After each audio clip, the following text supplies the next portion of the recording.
Hey, fellas! Look what I found in my pocket! Look! A year's salary right here! What I call them? Fun coupons! See that? A fun coupon! I'm on the sloop, John B. Did Jordan Belfort really host a dwarf-tossing competition in the office? And did a female employee really shave her head for $10,000 to get breast implants? Let's go, big!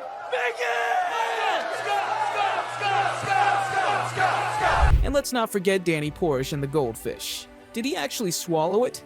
If you ever wondered just how much of the wild, crazy things from The Wolf of Wall Street were actually true, you're about to find out. And spoiler alert, you won't believe how much of it was based on reality.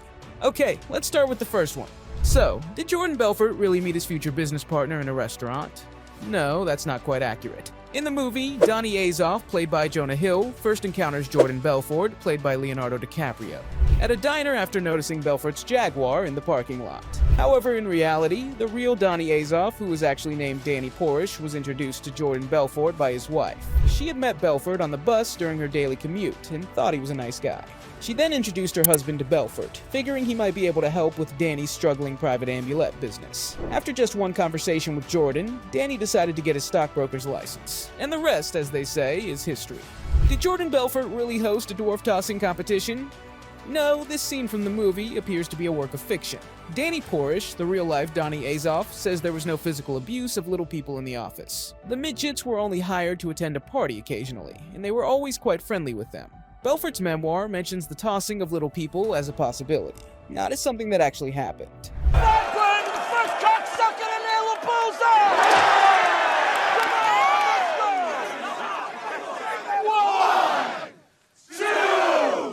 Was Belfort actually known as the Wolf of Wall Street?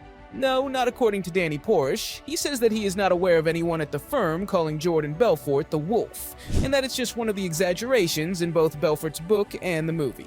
What was the name of Belfort's infamous brokerage firm? The movie got this right. Stratton Oakmont was the real name of Jordan Belfort's Long Island, New York brokerage house. Belfort and his co-founder, Danny Porush, chose the name because they wanted it to sound prestigious. What illegal activities did Belfort and his firm engage in? Belfort's Stratton Oakmont brokerage firm ran a classic pump-and-dump operation. Belfort and several of his executives would buy up a particular company's stock, and then have an army of brokers sell it to unsuspecting investors. This would cause the stock to rise, pretty much guaranteeing Belfort and his associates a substantial profit. Of course, the stock would then fall back to reality, leaving the investors with significant losses. This firm would later also be accused of manipulating the IPOs of at least 34 companies, including the infamous Steve Madden Limited. Did Jordan Belfort really abuse cocaine and other drugs? Absolutely. In the movie, we see Belfort snorting cocaine off a prostitute's backside and nearly crashing his private helicopter while high on a cocktail of prescription drugs. Well, it turns out that Belfort's drug abuse was just as rampant in real life. In his memoir, he even states that he had enough running through his circulatory system to sedate Guatemala. And to watch those drugs in action, here's a shocker. Did they really shave the head of a female employee for $10,000 to pay for breast implants? Remarkably, yes. The real Jordan Belfort claims this actually happened in his memoir. The female employee agreed to have her blonde hair shaved off for $10,000, which she then used to pay for D-cup breast implants. No comments. So, other than this unlucky, or should I say very lucky lady, how many other employees worked for Jordan Belfort's brokerage firm? At its peak in the 1990s, Stratton Oakmont employed more than 1,000 brokers. That's a staggering number of people involved in the illegal activities depicted in the movie. And other than these employees, was there ever a chimpanzee in the office? No, this was entirely fabricated for the movie. According to Danny Porush, there were no animals of any kind in the Stratton Oakmont office. Did Belfort really rally his employees with powerful speeches? They're called telephones. I'm gonna let you on a little secret about these telephones. They're not gonna dial themselves, okay? Yes, this is another element of the movie that reflects reality. Belfort was known for his motivational speeches delivered through a microphone, although his speeches were filled with more self-praise and self-obsession than the ones portrayed in the film. Did Belfort really almost crash his helicopter in his yard? Yes, this incident is also documented in Belfort's memoir. He writes that he was flying his private helicopter while high on Quaaludes and nearly crashed it in his own yard. The movie depicts this harrowing event quite accurately. Before heading to the next question, don't forget to hit subscribe and turn on notifications. Moving forward, we have Danny Porush and his cousin marriage. So, did Danny Porush really marry his own first cousin? Yes, the real-life Donnie Azoff did in fact marry his first cousin Nancy because she was a real piece of ass. According to Jordan Belfort's memoir, the couple divorced after 12 years of marriage in 1998. Did Belfort and his colleagues actually engage in drug-fueled nights and frequent encounters with prostitutes? Surprisingly, the movie and Belfort's memoir do not exaggerate the truth in this regard. The FBI agent who eventually took Belfort into custody stated, "I tracked this guy for 10 years, and everything he wrote is true." The level of debauchery depicted in the film is unfortunately an accurate portrayal of Belfort's and his associates' antics. During what years did these events in the movie take place? The events in the movie took place during the late 1980s and early 1990s. Jordan Belfort and Danny Porush founded the Stratton Oakmont brokerage firm in the late 1980s. The firm faced securities fraud and money laundering charges for assisting companies in raising funds from 1990 to 1997. Was Matthew McConaughey's character based on a real person? Yes, the character of Mark Hanna is based on a real-life individual that Jordan Belfort claims to have met in 1987 when he was working at the L.F. Rothschild firm. This senior broker introduced Belfort to the excess and debauchery that he would later make a daily staple at Stratton Oakmont, including the importance of masturbation, cocaine, and hookers. Now, here's a crazy one. Did Danny Porush really swallow a goldfish? Yes, this bizarre incident did happen in real life. According to the real-life Donnie Azoff, he told one of the brokers that if they didn't do more business, he would eat their goldfish. And true to his word, he did just that. Did Jordan Belfort really name his yacht after his wife?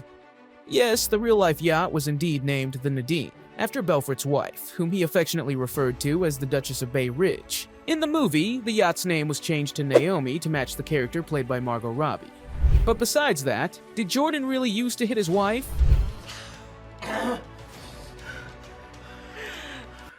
Look at yourself, Jordan. Sick. You're a sick man. Fuck you! I told you you're not taking my fucking kids, you fucking... You think I would let my kids near you? Sadly, yes. The movie's depiction of Jordan hitting his wife is accurate. According to his memoir, Belfort actually kicked his wife Nadine down the stairs while holding their daughter, causing Nadine to land with tremendous force on her right side.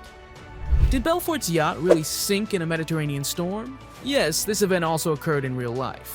Belfort's 167-foot yacht, originally owned by Coco Chanel, sank off the coast of Italy when Belfort, high on drugs at the time, insisted that the captain take the boat through a storm. Out of here! The jet skis just went overboard! Oh, Jesus Christ, honey, you okay? Yeah. How long did FBI agent Gregory Coleman spend tracking Jordan Belfort and his firm?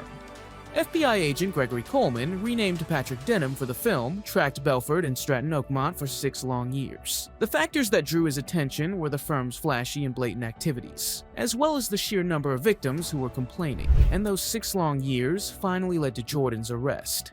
Was Belfort really arrested for crashing his Lamborghini while high on expired Quaaludes? Yes, this event did occur, though the car was actually a Mercedes, not a Lamborghini as shown in the movie.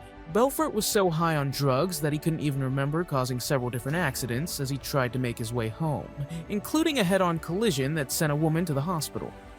And speaking of drugs, was Jordan Belfort's Quaalude dealer based on a real person? Yes, the character of Brad Bodnick, portrayed by John Bernthal, is based on Jordan Belfort's real-life Quaalude supplier, Todd Garrett. Belfort claims in his memoir that Garrett sold him approximately 10,000 Quaaludes.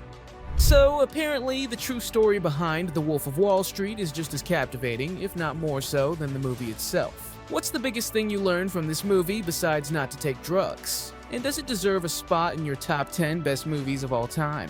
Let us know in the comments below. And remember, no shaving ladies in the office.